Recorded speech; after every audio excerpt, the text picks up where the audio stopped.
concernant la Pâque. Amen.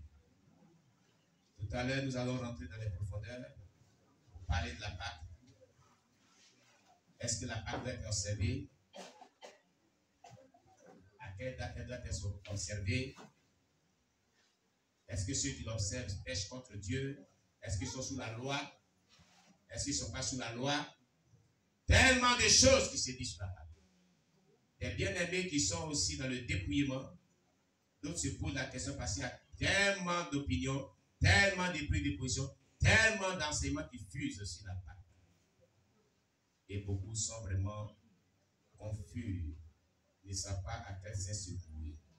Amen. Alléluia. Mais nous allons donner une exhortation et prendre le repas du Seigneur. Amen. Donner une exhortation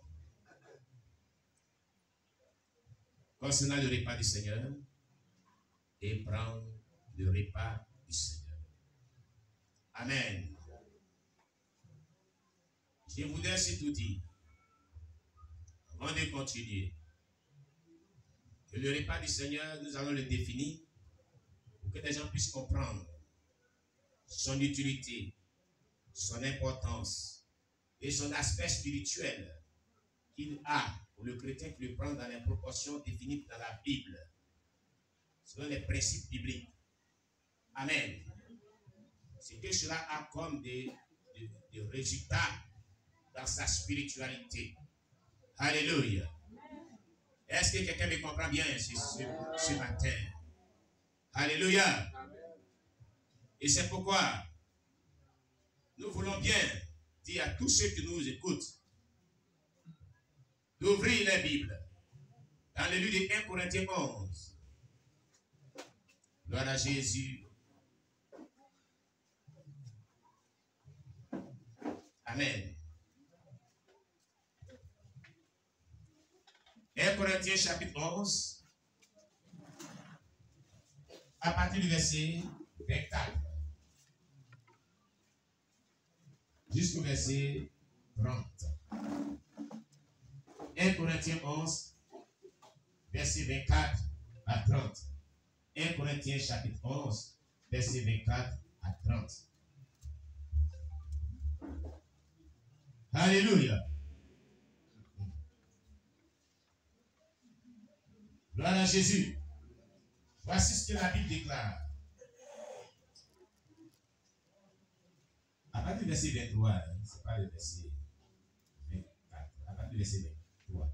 Donc 1 Corinthiens chapitre 11, verset 23 à 30. Amen. Car j'ai reçu du Seigneur ce que je vous ai enseigné.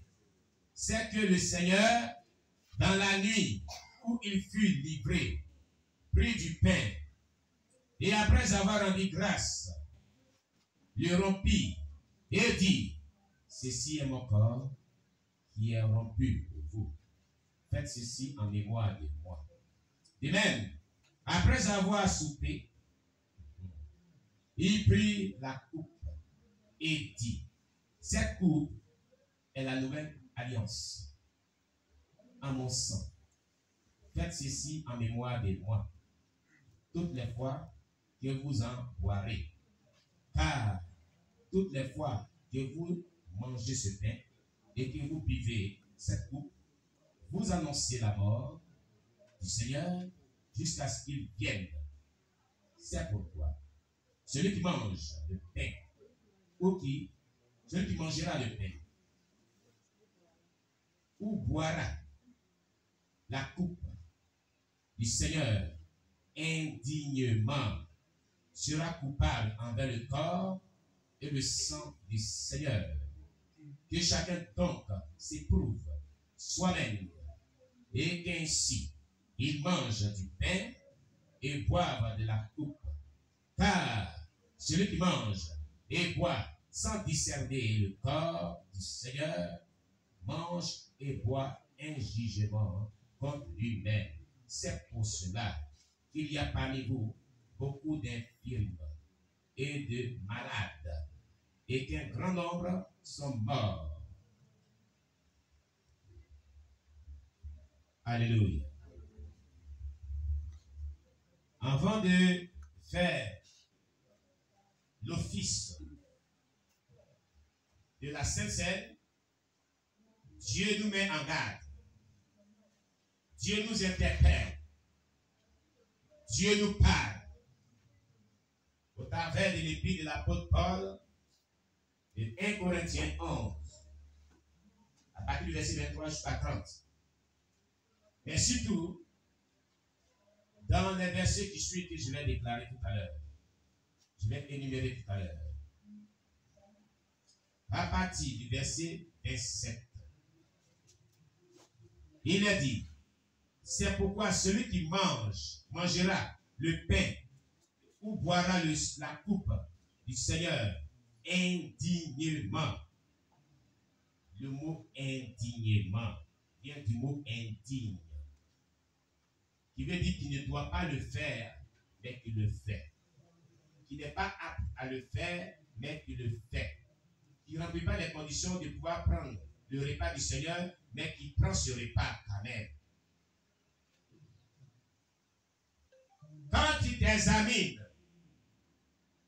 quand tu examines ta relation avec Dieu, quand on dit que celui qui mange et qui prend le sang de Jésus, qui mange son corps au travers de ce pain sans levain, et qui boit le sang de Jésus au travers du vin non alcoolisé,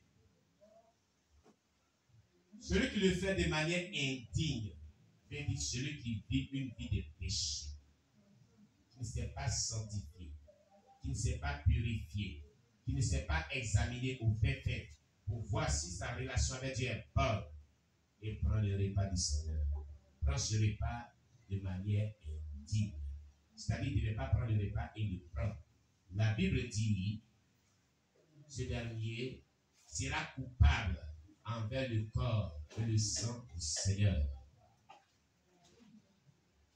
Quand une personne agit de la sorte, qui n'a pas la crainte de Dieu, et prend le repas du Seigneur, cette personne est coupable envers le corps et le sang du Seigneur. Son corps qui a été déchiqueté, son corps qui a été toué, maltraité, déchiré, percé, humilié. Vous savez que cette personne est au même titre que ceux qui ont tué Jésus-Christ, crucifié Jésus-Christ, maltraité Jésus-Christ, blâmé Jésus-Christ de manière vraiment cruelle à la croix, dont nous savons l'histoire. La personne qui agit de la sorte est coupable au même titre que cette personne. C'est-à-dire que si elle est vivante, autant vous avez crucifié Jésus, frappé Jésus, déchiré son corps, elle allait aussi agir de la même manière. Elle est coupable comme ces personnes sont coupables. Dans les assemblées chrétiennes de notre époque, certains pasteurs, certains responsables, diaconesses, certains fidèles, missionnaires, appelés, ouvriers du Seigneur, vivent dans le péché, ne vivent pas dans la crainte de Dieu, et le jour du repas du Seigneur se lèvent indignement et viennent prendre le repas du Seigneur. C'est une malédiction. C'est une malédiction, mais qui vient de Dieu directement. Pas une malédiction qui vient d'un sorcier. Mais Dieu dit que tu es coupable envers qui? Ce n'est pas envers un homme, mais envers le Seigneur. Et là, il y a une malédiction qui provient directement de Dieu. La malédiction divine s'attache à ta vie. Tu comprends? Tu es dans la sorcellerie, mais tu prends le repas du Seigneur. C'est une malédiction. Tu ne vis pas une vie de pureté. Tu le sais. Tu prends le repas du Seigneur. C'est une malédiction. Vous comprenez?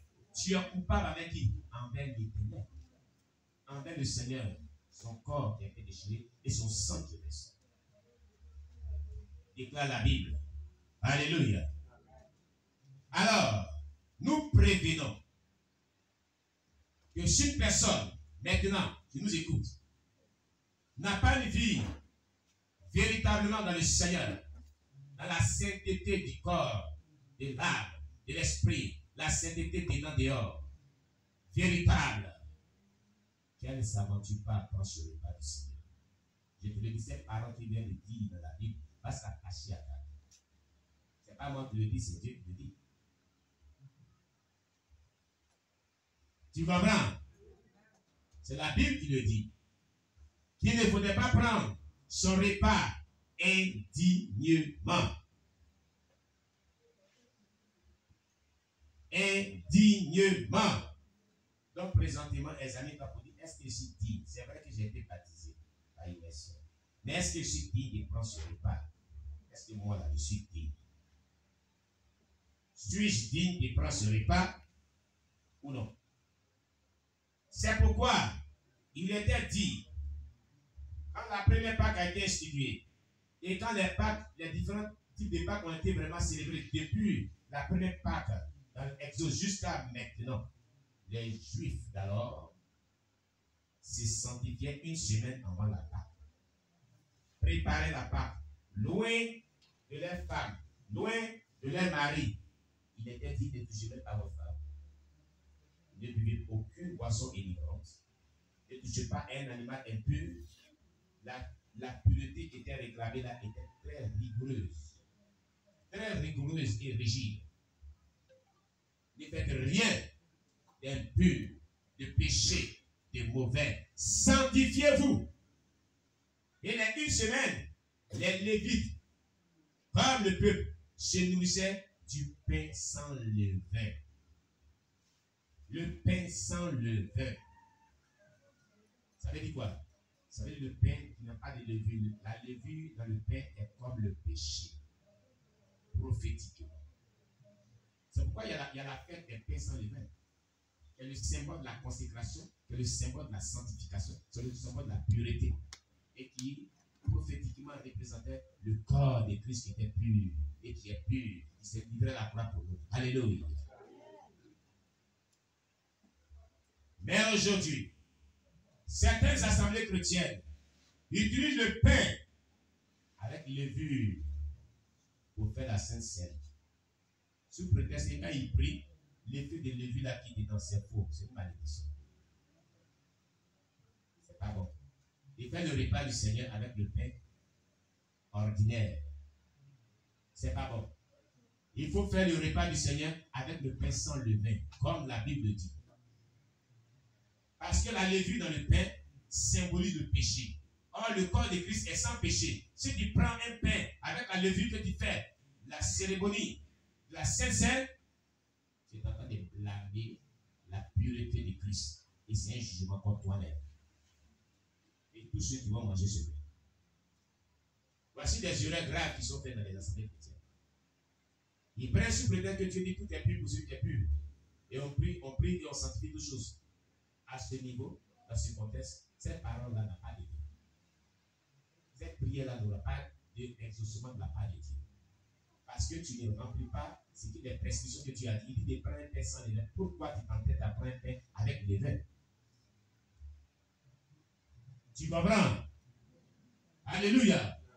Si tu es serviteur de Dieu et que tu avais commis ces bavures, répands-toi. Amen. Car tu as péché contre Dieu.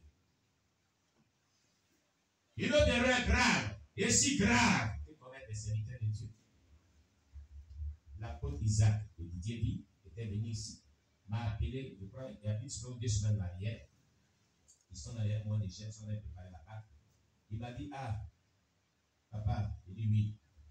Il dit, donne-moi un peu un éclaircissement sur le repas du Seigneur et le vin.